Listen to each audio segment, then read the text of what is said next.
Hola, ¿cómo están? Bienvenidos una vez más este año a nuestro programa Punto Alto en el Amor, Reglas para un Amor para Siempre. Pues aquí estamos una vez más tratando de reiniciar el año con estos temas que hemos venido manejando. Pero antes de continuar con los temas que venimos tratando de las reglas, antes de continuar con esas reglas que venimos hablando, que el amor, que vienen incrustadas en el amor y se nos manifiestan en muchas ocasiones, quisiera hacer como una pausa para hacer un pequeño paneo sobre cómo llegamos a lo que estamos hoy, viendo hoy en la sociedad, particularmente en los jóvenes, pero también en muchísimas personas en la actualidad. Lo que quisiera abarcar en este corto video, espero que sea corto, es un simple análisis tomado de muchísimos autores que lo tratan mucho mejor que yo. Yo simplemente pues, cumplo la tarea de tratar de ponerlo en términos sencillos para que todos nosotros podamos entenderlo mejor y progresar en nuestras vidas de tal manera que podamos salir del hoyo en el que estamos como sin sentido, como sin propósito en esta sociedad y podamos tener unas vidas más plenas, más exitosas, más felices. Entonces, como les dije, pues vamos a hacer un pequeño paneo de cómo llegamos a lo que estamos viendo hoy en día, cómo llegamos a que las tasas de suicidio sean tan altas, cómo hemos llegado a que las personas se noten rotas, como sin propósito, como sin enfoque, como sin energía, como roboticos andando por ahí en las calles.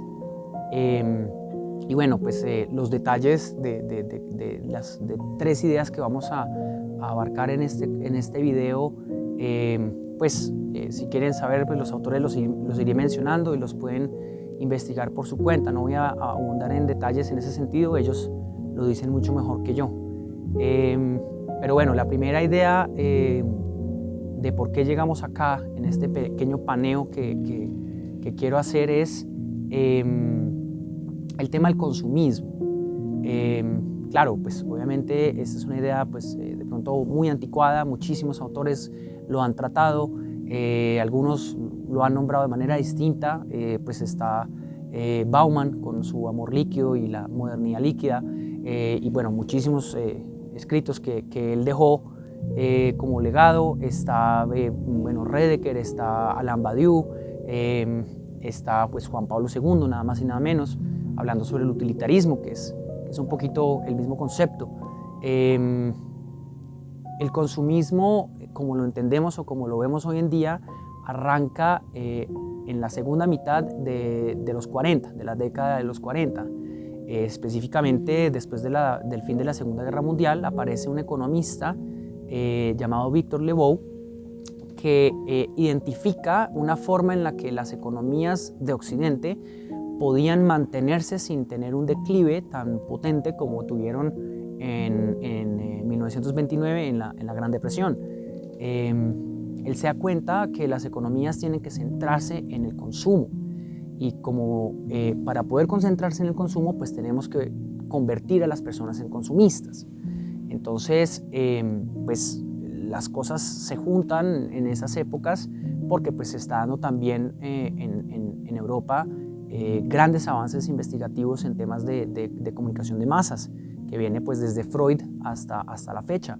Está la Escuela de Frankfurt, que están haciendo todo este tipo de estudio de cómo podemos transmitir mensajes de manera que todo el mundo lo capte, ¿sí? Entonces, pues ellos logran identificar precisamente que a nivel subconsciente las personas no filtran los mensajes si vienen de focos de opinión, de personas a las que admiramos, de personas a las que les creemos sin preguntas.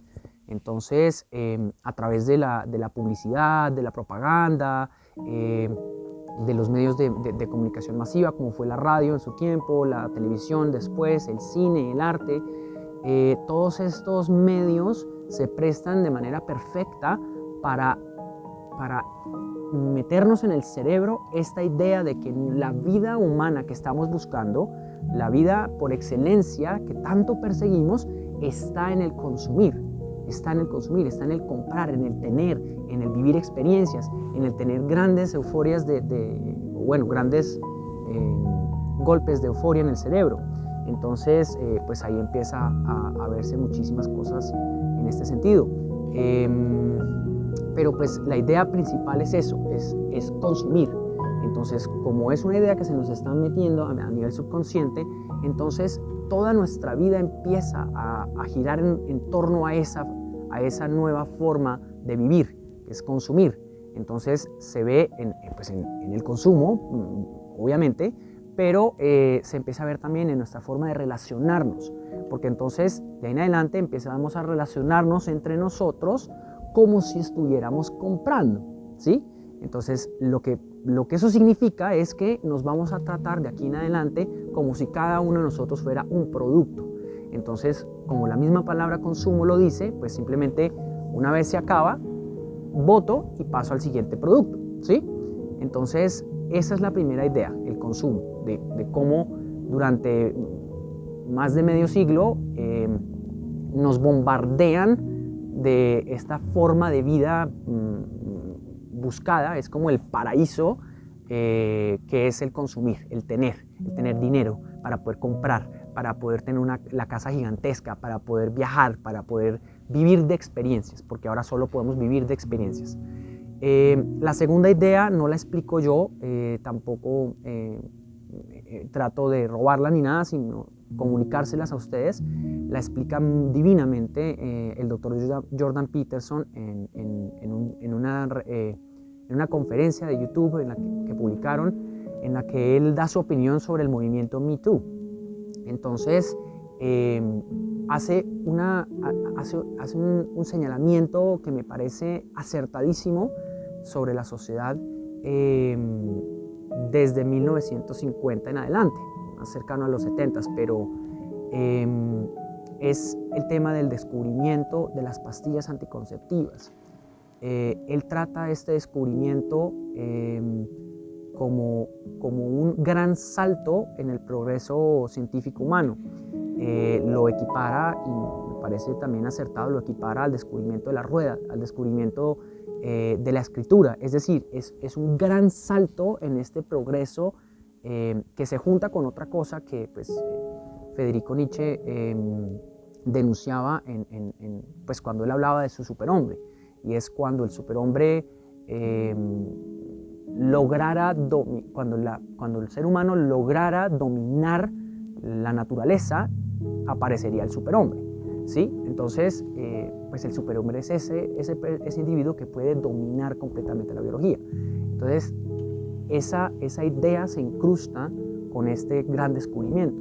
Entonces, es tal el descubrimiento que nosotros no hemos sabido qué hacer con eso, no hemos sabido qué hacer con el poder que tenemos ahí, ¿sí? Y claro, la primera reacción o la reacción natural de la sociedad fue aprovechemos, ¿sí? Y este descubrimiento se presenta como un nuevo reto filosófico para la mujer, un reto que nunca había tenido, y es rehacerse la pregunta de qué significa ser mujer. Le hace esa pregunta, o sea, que entonces ahora que no tienes que tener hijos porque tienes el control del cuerpo, ¿qué significa ser mujer? Y hasta el momento, pues creo que se siguen haciendo la pregunta, ¿sí? Porque están intentando hacer las cosas y trabajar y toda la cosa, y sin embargo, pues vemos en firmas de abogados muy importantes que cuando las mujeres llegan a los 30 años, hay una tasa de deserción de 80%. Entonces, de pronto, la pregunta sigue ahí, sigue latente. Porque claro, pues el supuesto de listo, entonces podemos tener relaciones sexuales sin el problema de tener hijos cuando no lo quiero, pues genera una cultura del enganche, una cultura de la fiesta, de la farra. Entonces es una cultura donde todo vale con tal de que tú y yo estemos de acuerdo, ¿sí? Pero todo vale. Entonces eso nos trae otra razón o otra consecuencia, que es el el pensar que las relaciones humanas o las relaciones sexuales humanas no tienen más consecuencia que la reproducción involuntaria, ¿sí? Entonces hacemos a un lado, y ahí viene la tercera idea que quiero tocar, que denuncia, o bueno, que señala Robert Redeker, un filósofo francés, en su libro Ego Body, que es olvidar por completo lo que significa ser humano, ser persona humana. ¿Por qué? Porque cuando pensamos que lo biológico es lo estrictamente humano y lo demás eso no existe o lo olvidamos, pues simplemente olvidamos lo que es ser personas humanas. Y por eso él en el libro señala que Foucault tenía toda la razón en el 66 cuando salió con la afirmación el hombre ha muerto, ¿sí?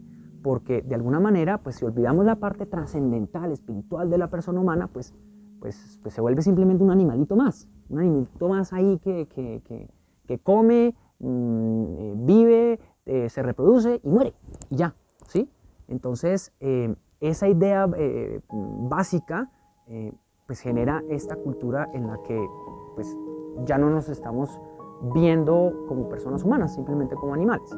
Entonces, esa idea se engancha con esta de la reproducción y del hagámosle que no hay ningún problema y nos plantea, bueno, creo que viene ya siendo hora que nosotros nos hagamos la pregunta de cómo nos fue con ese experimento. ¿Cómo nos fue con ese experimento? Llevamos más de 60 años experimentando, porque obviamente pues esta cultura que se generó pues viene años y años haciendo lo mismo.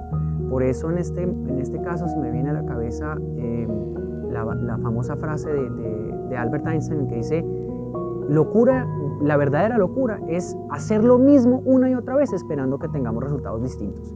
Entonces ya viene siendo la hora de que nosotros miremos qué pasa, por qué seguimos teniendo los mismos resultados. Hay que mirar qué se puede hacer, ¿sí? Entonces hagamos la evaluación y voy a utilizar los elementos que utiliza Peterson. Entonces, en el tema de familia, ¿cómo le fue a la familia con este experimento de tener relaciones sexuales indiscriminadamente? No muy bien. Las tasas de divorcio son muy altas en el mundo. En Colombia somos el país número 1 donde menos se casa la gente. O sea, esos son estadísticas que nos deberían estar alarmando, que nos deberían estar sacudiendo diciendo como, oiga, hay que hacer algo, ¿sí? Hay que hacer algo. En cuanto a las infecciones de transmisión sexual, bueno, bien complicado, ¿no? Se han triplicado en todo el mundo. Uganda siendo la única que ha logrado disminuir eso, chistosamente, enseñando sobre castidad, no dando condones. Entonces, esa es la segunda consecuencia. La tercera, el segundo elemento donde podemos evaluar.